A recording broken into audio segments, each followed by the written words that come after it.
নমস্কার বন্ধুরা, welcome to my blog. আসলে মালদা থেকে ফেরার পর বাড়িতে বিশেষ কিছু সবজি ছিল না, কারণ যে মালদা যাওয়ার সময় বেশিরভাগ সবজি আমি আমাদের কাজের যে দিদি তাকে দিয়ে গেছিলাম। তো ফিরে এসে দেখলাম ফ্রিজে একটু ডিম আছে, তো ডিম বের করে আমার আর রূপসার জন্য দুজনের জন্য করে নিলাম দুটো ডিমের অমলেট। আর বাড়িতে আরেকটু ছিল আলু, তাই আলু কেটে ঝটপট একটু আলুও ভাজতে বসিয়ে দিলাম। আসলে সকাল থেকে উঠে না বাজারে যাওয়ার সময় পাইনি, কারণ 2-3 দিন বাড়িতে ছিলাম না, তো বাড়িঘর নোংরা হয়েছিল। তো সেসব ঝাড়ঝাড়া করতে করতে আর বাজারে যাওয়ার সময় হয়নি। এরপর একটু পাঁপড় ভেজে নিয়েছিলাম, ব্যাস এই ছিল আমাদের সিম্পল মেনু। তারপরে দেখলাম বাড়ির সামনে দিয়ে সবজিওয়ালা যাচ্ছে, তার কাছ থেকে অল্প স্বল্প একটু সবজি কিনে নিলাম। রান্না খাওয়া সেরে আমরা মা মেয়ে রেডি হয়ে নিলাম স্কুলে যাওয়ার জন্য। যদিও সেদিন সকাল থেকে আমার শরীরটা কিন্তু একটু খারাপ করছিল, খুব একটা ভালো লাগছে না, শরীর ম্যাজ ম্যাজ করছিল। সেদিন স্কুলে আবার এক কলিগ তাদের গাছের বাতাবি লেবু নিয়ে এসেছিলো। লেবুটা কিন্তু খেতে খুব মিষ্টি। স্কুলে গিয়েছিল খাতা দেখার চাপ, খাতা দেখছিলাম, ক্লাস নিচ্ছিলাম, সবই করছিলাম, কিন্তু বুঝতে পারছিলাম যে শরীরটা কিন্তু ভালো লাগছে না, কেমন একটু জ্বর জ্বর লাগছিল। স্কুল থেকে ফিরে সেদিন আবার ছিল মেয়ের নাচ, তা মেয়েকে আবার নিয়ে গেলাম নাচ করতে। তখনও কিন্তু আমার শরীর বেশ খারাপ করছে, কিন্তু মেয়েকে বুঝতে দিইনি, কারণ ওকে আবার বললে ও বলবে ছেড়ে দাও, তাহলে তোমাকে নিয়ে যেতে হবে না, কিন্তু ওকে আমি না নিয়ে গেলে নিয়ে যাবেই বাকে।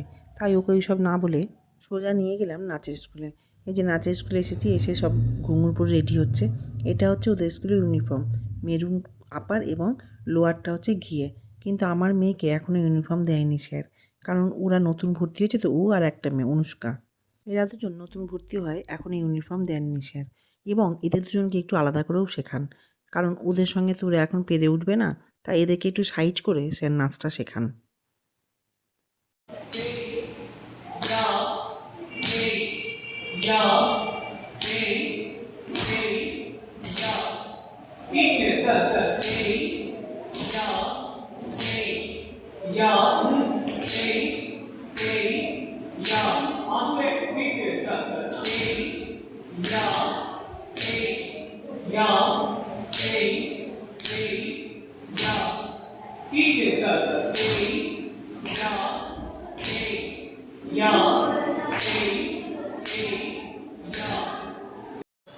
One, two, three, start.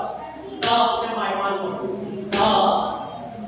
Sir আবার মাঝে মাঝে এসে রূপসাদেরকে একটু দেখিয়েও দিচ্ছে।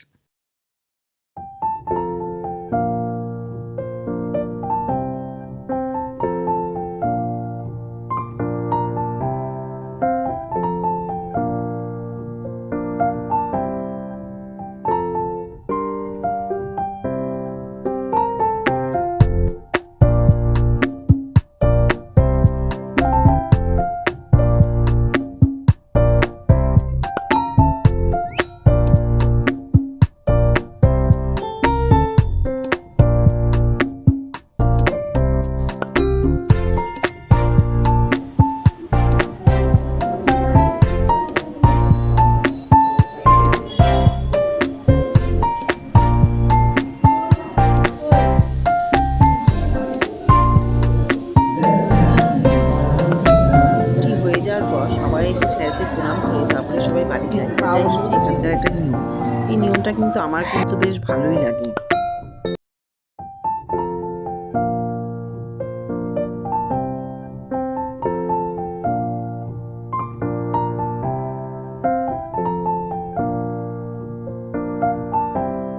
নাচের স্যারের বাড়িতে বসেই আমার কিন্তু শরীরটা ভীষণ খারাপ করছিল, শুধু মনে হচ্ছিল কখন ছুটি হবে আর বাড়িতে গিয়ে একটু শোবো।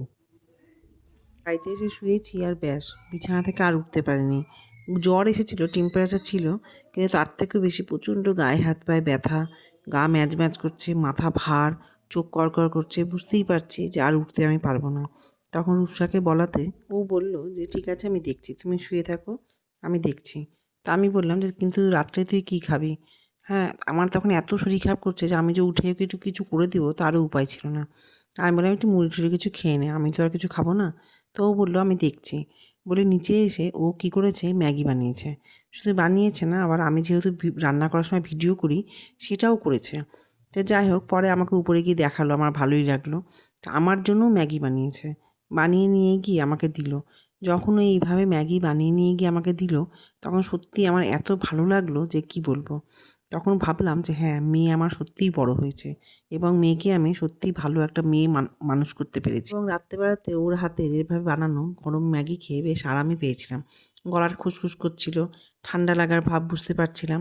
তো এই গরম গরম এভাবে ম্যাগিটা খেয়ে আমি আরামই পেয়েছিলাম। ওর হয়তো একটু কষ্টই হয়েছিল, কিন্তু সেটাও কিন্তু মুখে স্বীকার করেনি। আর শুধু যে ম্যাগি খাইয়েছিল তা নয়, ও আমাকে তারপরে আবার ওষুধ এনে দিল। আমি একটা খেলাম, ক্যালপল 650 খেয়ে সেদিন রাত্রে শুয়ে পড়লাম। তবে আজ এই পর্যন্তই বন্ধুরা, আজ তবে আসি। আমার এই ব্লগটি যদি আপনাদের ভালো লেগে থাকে তাহলে অবশ্যই একটু লাইক আর কমেন্ট করে দিয়েন, এবং যদি চ্যানেলটি সাবস্ক্রাইব না করে থাকেন তাহলে অবশ্যই একটু সাবস্ক্রাইব করে দিয়েন।